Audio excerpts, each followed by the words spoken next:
Hola, bienvenidos a un nuevo video para mi canal. En esta ocasión traigo un nuevo video de endocrinología, continuando el tema de diabetes insípida. En el video pasado hablé sobre sus generalidades y principalmente la fisiología y la fisiopatología que va acorde con la diabetes insípida. En esta ocasión voy a hablar sobre el cuadro clínico, cómo es de que vamos a encontrar a un paciente con diabetes insípida, y pues también voy a hablar sobre el diagnóstico y el tratamiento. Pues bien, un paciente con diabetes insípida, ¿cómo es que va a llegar? Va a llegar diciendo que ha estado orinando mucho y que ha estado tomando mucha agua. Estos dos puntos, en este caso de la poliuria y la polidipsia, ya sabemos por qué ocurren en la diabetes insípida gracias al video pasado, ¿ok? Entonces, pero bien, algo muy importante es que normalmente cuando estamos ante un caso de diabetes insípida, lo primero que llegamos a pensar es de que tiene diabetes mellitus, porque la diabetes mellitus pues es más común, ¿ok? Entonces, ¿cómo vamos a enfocarnos en este paciente que llega diciendo que ha orinado mucho y que ha tomado mucha agua? Pues vamos a ver. Primero tenemos el interrogatorio, ¿ok? Y nos vamos a centrar principalmente en la poliuria, que es el síntoma con el que está viniendo nuestro paciente, ¿ok? Hay que preguntar desde qué edad empezó, desde cuándo empezó a sentir esto de que ha estado orinando de más. También si fue un comienzo súbito o un comienzo progresivo, por ejemplo, dependiendo de la causa. Por ejemplo, en el video pasado estábamos viendo de que una de las causas de la diabetes insípida central pues es un tumor que afecta a la neurohipófisis. Entonces, si hay una poliuria de comienzo súbito, podría descartarse la causa de tumor, pero si es progresivo probablemente podría ser un tumor u otra causa, ¿ok? Pero nada más les estoy dando un ejemplo de por qué preguntar si es comienzo súbito o comienzo progresivo. También preguntar si existe nicturia, o sea, si a pesar de ya estar dormido se levanta en las noches a orinar, ¿ok? Y bueno, también en lactantes es importante averiguar ciertas cosas, y hay que tener en cuenta de que pues obviamente al ser lactantes pues no pueden hablar, o no saben hablar todavía. Entonces hay que preguntarle a los papás lo siguiente, como que si le han notado que tiene que cambiar con mucha frecuencia el pañal, que si por ejemplo hace un mes le cambiaba al día 5 veces el pañal y que ahora le está cambiando 10 veces al día. Por ejemplo, hay que decirles este ejemplo. Y pues si también tiene más avidez por el biberón. ¿A qué se refiere esto? A que si por ejemplo cuando le damos el biberón o cuando siente cerca el biberón, que tenga muchas ganas de tomar del biberón y que succiona muy rápido, quiere decir que tiene mucha sed el paciente, que es normal en una diabetes insípida, ¿ok? También si se encuentra más irritable de lo normal, si duerme mal, que si ha tenido, cuántos procesos febriles ha tenido, que si se ha deshidratado en alguna ocasión, etcétera, ¿va? Y también, por ejemplo, si se encuentra estreñido. Ahora, en niños mayores de 2 años, pues es un interrogatorio similar al que hemos estado viendo, pero también aquí podríamos hacerle más hincapié también en la curva ponderal y de crecimiento, ¿ok? De acuerdo a su edad, de acuerdo al género y pues de acuerdo a la etnia. ¿Qué más vamos a preguntar? Por ejemplo, en los antecedentes familiares, pues preguntar si ha tenido padres o si tiene hermanos, si alguno de ellos ha padecido de algún problema hormonal o de algún problema renal. Con eso estaría bien, ¿ok? Ya interrogaríamos sobre los antecedentes familiares.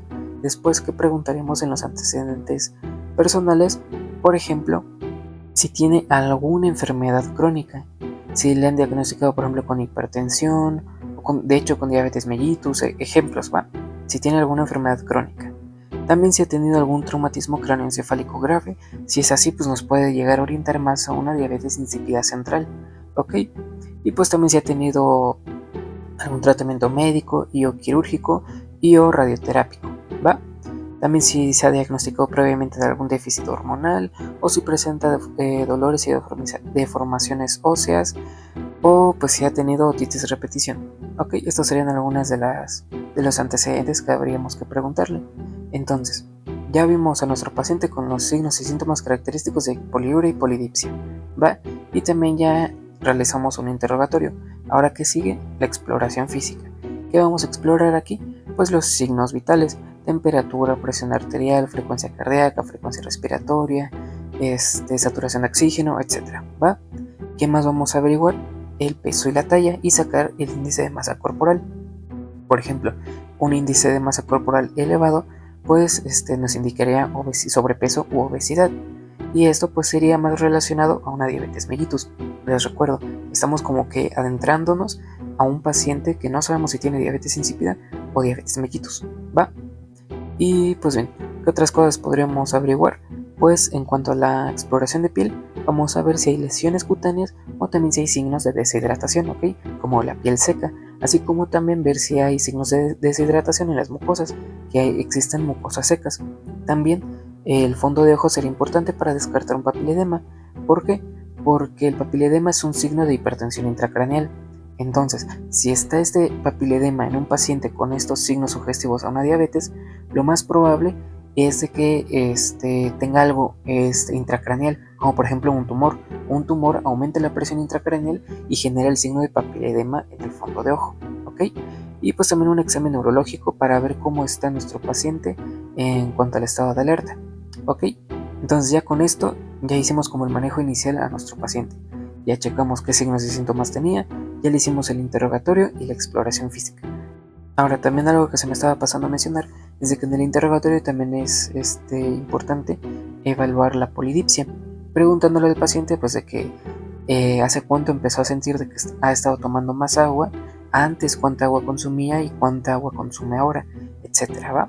Hay algunos ejemplos de preguntas que podríamos realizarle. Y bien, después que sigue, y una vez que hayamos sospechado de que nuestro paciente tiene diabetes, hay que averiguar si es una diabetes mellitus o una diabetes insípida. ¿Cómo vamos a realizar un diagnóstico diferencial rápido de diabetes mellitus? Checando la glucemia, ¿ok? Le damos su piquetito y ver cuánta glucosa tiene el paciente. Si está normal, entonces ya se descarta la diabetes mellitus, ¿ok? Entonces ahora sí continuamos con la sospecha de diabetes insípida. ¿Qué más exámenes vamos a pedir? Pues los de urea y creatinina para ver cómo está el riñón, iones, electrolitos, sodio, potasio y cloro, siendo el principal el sodio, ya vamos a ver más adelante por qué, así como también la osmolaridad sanguínea y la urinaria, que en el video pasado ya había hablado un poco de estos tres, del sodio, osmolaridad sanguínea y urinaria. Y bien, ok, entonces aquí lo vamos a dejar por ahora. Ahora vamos a pasar a la siguiente diapositiva en donde vemos todo esto. Miren, para empezar, aquí tenemos los valores normales de osmolaridad urinaria, que es de 700 a 800 miliosmoles sobre kilogramo, ¿ok? La osmolaridad sanguínea es de 275 a 295 miliosmoles sobre kilogramo. Y la natremia, o el sodio, es de 135 a 145 mil equivalentes, ¿ok? Ahora bien, ¿cómo vamos a realizar el manejo de este paciente? Ya le hicimos el interrogatorio, ya vimos los signos y los síntomas de nuestro paciente, ya le hicimos la exploración física y ya pedimos la glucemia para evaluar si es diabetes mellitus o una probable diabetes mellitus. Ahora, ¿qué pasa? Ya encontramos a nuestro paciente con poliuria de más de 2 litros por metro cuadrado sobre día, ¿va? Y con una glucemia normal que ya nos descarta diabetes mellitus. Ahora, ¿qué sigue? Hay que evaluar el sodio, la osmolaridad sanguínea y la osmolaridad urinaria en la primera hora de la mañana, ¿ok? Y aquí vamos a tener 3 casos. Miren, aquí está el paciente número 1, aquí está el paciente número 2 y aquí está el paciente número 3. Ok, vamos a ver qué hay que hacer en estos casos. Con el paciente número 1 vamos a tener que el sodio va a estar dentro de lo normal y la osmolaridad sanguínea va a estar dentro de lo normal y la osmolaridad urinaria también va a estar dentro de lo normal, que es arriba de 700, va entre 700 y 800. Entonces aquí es muy poco probable de que tenga una diabetes insípida, ¿ok? Entonces, poco probable. Recuerden esto. Si los 3 valores están normales, quiere decir que es muy poco probable que tenga diabetes insípida o prácticamente nula la probabilidad, ¿ok? Bien, ahora pasamos con nuestro paciente número 2, en donde tenemos un sodio normal, puede que tenga más de 140, una osmolaridad sanguínea y igual normal, puede que tenga unos 290, está dentro de los parámetros normales, pero una osmolaridad baja, menos de 700. Imaginemos que tiene 600, ¿ok? Ya está baja, pero tampoco es como que los demás patrones, que sería el sodio y la osmolaridad sanguínea, estén alterados, sino que solo la osmolaridad urinaria está baja, está alterada solo esta. Entonces quedamos con entre que sí y entre que no puede ser diabetes insípida, ¿ok? Entonces aquí le vamos a poner que estamos como que quedamos igual, como que aún no sabemos qué hacer. Entonces, para esto seguiría lo que es el test de restricción hídrica, ¿ok? Que nos va a servir para aquellos casos en donde no sabemos si sí o si no, o no estamos tan seguros de que sea una diabetes insípida, ¿ok? Pero ahorita le vamos a poner pausa con el paciente número 2 y vamos a irnos con el paciente número 3, en donde aquí tenemos un sodio mayor a 145, puede ser 150, 160, no sabemos. El chiste está en que está alterado el sodio. También tenemos una osmolaridad sanguínea mayor a 295, o sea que igual está elevado, puede que tenga 300, ya está elevado, y una osmolaridad urinaria menor a 300. Si se dan cuenta, los tres parámetros están alterados, por lo tanto es muy probable que tenga una diabetes insípida nuestro paciente. Quiere decir que aquí la probabilidad es muy alta, ¿ok? En el primer caso, donde los tres parámetros estaban normales, la probabilidad era muy baja, ¿ok? En este tercer caso, en donde los tres parámetros están alterados, la probabilidad era muy alta y prácticamente ya es diabetes insípida. Y en el segundo caso, en donde habíamos dicho que puede que sí, puede que no, porque solo la osmolaridad urinaria era la que salía alterada, pues sería, se recomienda realizar el test de restricción hídrica. Ahora sí, vamos a ver qué es lo que pasa con este test. Y bien, aquí hago un paréntesis para recordarles que si quieren entender de mejor forma lo de la osmolaridad urinaria y la osmolaridad sanguínea, que vayan a ver mi video pasado, ¿ok? Para que quede más claro todo lo que les estoy diciendo. Ahora bien, el test de restricción hídrica, ¿de qué va? Pues como su nombre lo dice, restringir el agua, ¿ok? Porque en este caso del paciente número 2, puede que sí o puede que no tenga una diabetes insípida, ¿ok? ¿Cuál es el principal como diagnóstico diferencial que hay que hacer? Puede ser que el paciente simplemente esté tomando mucha agua, ¿ok? Que de repente, no sé, un día se le dio por tomar mucha agua y que luego tenga estos síntomas de pues, ir mucho al baño y todo eso, ¿ok? Entonces, pues para eso se realiza también este test de restricción hídrica. ¿Qué es lo que pasa en el caso número 1? Donde, por ejemplo, el sodio está normal, menos de 145. La osmolaridad sanguínea igual está normal, menos de 295. Y la osmolaridad urinaria después del test de restricción hídrica es mayor a 700, o sea que todo se normalizó. Quiere decir que de la misma forma la diabetes insípida es muy poco probable. Puede ser que en este caso el paciente haya estado tomando mucha agua durante algunos días y pues él sintió de que empezó a orinar más, pero es por el mismo consumo de agua. Entonces al restringirle el agua, pues ya como tal se normalizó todo. Ok, entonces así quedamos con el caso número 1. Ahora, ¿qué pasa con el caso número 2? Ojo, aquí otro paréntesis. En el test de restricción hídrica, se me olvida comentarles de que como tal trata de un test que más o menos va de 7 a 8 horas más o menos, y en donde obviamente se le restringe el agua al paciente y pues hay que estarle monitoreando constantemente los signos vitales, signos de deshidratación. Y por ejemplo, aquí les voy a mostrar, les estoy mostrando una imagen donde dice muchas características del test de restricción hídrica, ¿va? Por si quieren conocer más de este test. Ok, ahora continuando con el caso número 2, encontramos que el sodio está menos de 145, la osmolaridad sanguínea es menor a 295 y la osmolaridad urinaria de 300 a 700.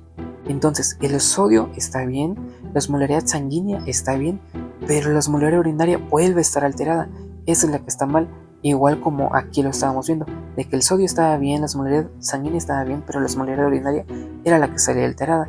Y en este caso, ya hasta abajo del ejemplo que les había puesto, que era 600, aquí puede llegar hasta 300 miliosmoles, ¿ok? ¿Qué es lo que nos va a indicar esto? De que puede existir una forma parcial de diabetes insípida central o de diabetes insípida nefrogénica o una polidipsia primaria de larga evolución. ¿Cómo es esto?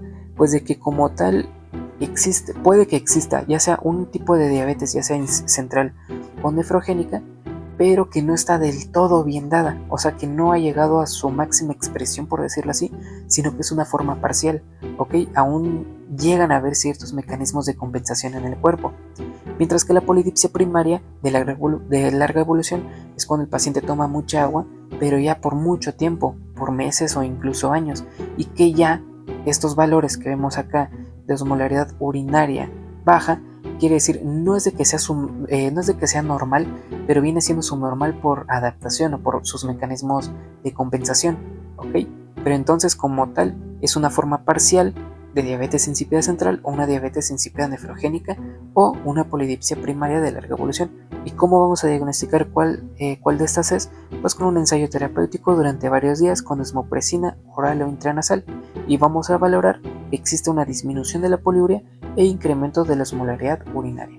No me voy a detener tanto en esto, sino que me voy a detener bien en el caso donde sí exista una diabetes insípida, ¿ok? Entonces, ahora vamos con el caso número 3, en donde tenemos un sodio mayor a 145, una osmolaridad sanguínea mayor a 295 y una osmolaridad urinaria menor a 300, como en el caso del paciente número 3. Entonces, si nos damos cuenta, el test de restricción hídrica de la misma forma nos va a decir que un paciente o no tenga diabetes insípida, o que tenga una diabetes insípida parcial, o que sí tenga una diabetes insípida, ¿va? Como en el caso del paciente número 3. Entonces, tanto en el caso del paciente número 3 como en el caso número 3 de acá, ¿qué es lo que vamos a tener? Una probable diabetes insípida o una diabetes insípida con una alta probabilidad, ¿ok? Y ahora, hasta ahorita solo hemos visto si es o no es diabetes insípida, pero nos queda ver si es una diabetes insípida central o una diabetes insípida nefrogénica. ¿Y cómo vamos a evaluar esto? Con el test de desmopresina, que de igual forma aquí les pongo una imagen de todas las características de este test para que le echen una leída, ¿ok? Entonces, vamos a administrarle desmopresina, que es un análogo de la vasopresina. Si recuerdan en mi video pasado y si lo vieron, en la diabetes insípida central, ¿qué es lo que pasaba? El problema es de que no se sintetizaba esta vasopresina, ¿va? Por lesión en las células que la sintetizan. Entonces, lo normal es de que a la hora de introducirle esta desmopresina, que funciona como la vasopresina, pues todo va a estar en la normalidad, ¿ok? ¿Por qué? Porque si era lo que le faltaba y se lo estamos poniendo, pues ya va a estar funcionando bien el paciente. Pero en el caso de la diabetes insípida nefrogénica, en donde como tal había resistencia en los receptores del túbulo distal y el túbulo colector a esta vasopresina, por mucha vasopresina que le estemos introduciendo en el cuerpo, no va a subir, o si mucho va a subir poquito, ¿ok? Quédense con eso. En la diabetes insípida central, cuando le administramos vasopresina, sí va a subir los niveles de osmolaridad urinaria. ¿Por qué? Porque la vasopresina, cuando llega a los receptores en la diabetes insípida central, ya se activa todo el mecanismo y empieza a reabsorber el agua, por lo tanto la orina se vuelve más con mayor osmolaridad o más concentrada, por decirlo así. Mientras que en la diabetes insípida nefrogénica, por mucha desmopresina que le introduzcamos, si el problema está en los receptores, no va a poder llegar a hacer su función. Si acaso puede elevarse tantito la osmolaridad urinaria, pero no tanto, ¿ok? No se va a poder concentrar tanto la orina por lo mismo de que los receptores son los que están fallando, no el déficit de la desmopresina como en la diabetes insípida central. Entonces, le realizamos este test de respuesta a desmopresina, en donde, si es un caso de diabetes insípida central, se va a elevar un 50% de la inicial, de que la habíamos tomado al inicio, ¿ok? Y en el caso de una diabetes insípida nefrogénica, pues se va a elevar, pero menos del 20%, como les digo, una de dos, o no se eleva o se eleva muy poquito, ¿ok? En el caso de la diabetes insípida nefrogénica. Y como les digo, puede que se estén preguntando, ¿pero por qué se eleva la osmolaridad urinaria? Vean mi video pasado y ahí hablé un poco más a detalle sobre todo esto de la osmolaridad, ¿ok?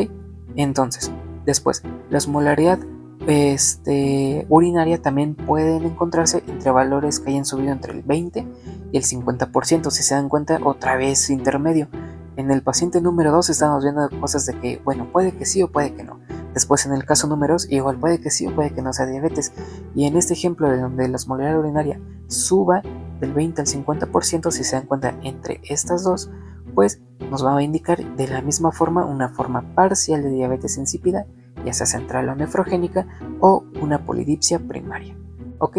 Pero lo que más me importa en este video es que se aprendan toda esta parte de acá cuando sí es una diabetes insípida, ¿ok? Ya, solo para recordar, el test de restricción hídrica se realiza principalmente cuando no estamos seguros de que exista una diabetes insípida por los datos del laboratorio del sodio, osmolaridad sanguínea y osmolaridad urinaria, ¿ok? mientras que el test de respuesta a desmopresina se utiliza para ver si es central o nefrogénica. ¿Ok? Entonces ya con esto va a quedar. Ahora bien, también, vamos a tener igual diagnóstico por imagen, gracias a la neuroimagen, pero solo en casos de diabetes insípida central. Ok, como lo podemos ver acá, aquí hay una resonancia magnética craneal normal en donde aquí se ve la hiperseñal normal de la hipófisis. Ok, pero por ejemplo en este caso de una diabetes insípida idiopática central, se ve la ausencia de la hiperseñal en la neurohipófisis que se lograba ver en la primera imagen. Ok, y aquí en sospecha de germinoma, aquí se llega a ver esta parte de aquí que estoy pintando, ahí, una lesión tumoral. Ok, entonces como les digo, la neuroimagen solo sirve pero en casos de diabetes insípida central. ¿Y cuál va a ser el tratamiento? Pues bien, para la diabetes insípida central, recordemos que el problema es que no se sintetizaba como tal la vasopresina, pues simplemente darle esta vasopresina, darle los niveles normales de vasopresina, gracias al acetato de desmopresina, que pues es esto de 1-amino 8-D-arginina vasopresina, ¿ok? Es un análogo sintético de la hormona antidiurética. ¿Y qué presentaciones va a tener? Pues va a tener presentación oral, intranasal, subcutáneo, intramuscular o intravenosa, ¿va? Pero pues aquí les dejo para que le echen una idea también a todas estas presentaciones, ¿va? Mientras que la diabetes insípida nefrogénica, pues una hidratación adecuada, porque recordemos que aquí el problema es en los receptores, no tanto en el déficit de estas hormonas, no en el déficit de la hormona antidiurética, ¿va? Sino en los receptores. Entonces, al haber problema en los receptores, hay que tener cuidado con la hidratación, que no sea una hidratación excesiva, así como también reducir las proteínas y el sodio en la dieta, y pues diuréticos como tiacidas, como el hidroclorotiacida, ¿va? Y ustedes van a decir, pero ¿por qué diuréticos? Si lo que queremos es de que no orine tanto, ¿por qué vamos a darle diuréticos? Porque estos, en el caso de una diabetes insípida, funcionan de acuerdo como un mecanismo compensatorio, por decirlo así, ayudando a concentrar la orina y reducir la diuresis, porque en el túbulo proximal, no en el colector ni en el distal, sino en el túbulo proximal, allí reabsorben sodio y reabsorben agua antes de que llegue al problema donde estaba en el túbulo distal y en el túbulo colector. Ok, no voy a entrar en tanto detalle con la fisiología de estos diuréticos, de las tiacidas, pero pues así es más o menos el mecanismo que utilizan para ayudar en el caso de una diabetes insípida. Ok, entonces esto sería todo por el tratamiento de la diabetes insípida, ¿va? Entonces aquí les dejo las referencias tanto del primer video como de este segundo video, y si les gustó denle like y suscríbanse para nuevos videos en mi canal. Gracias.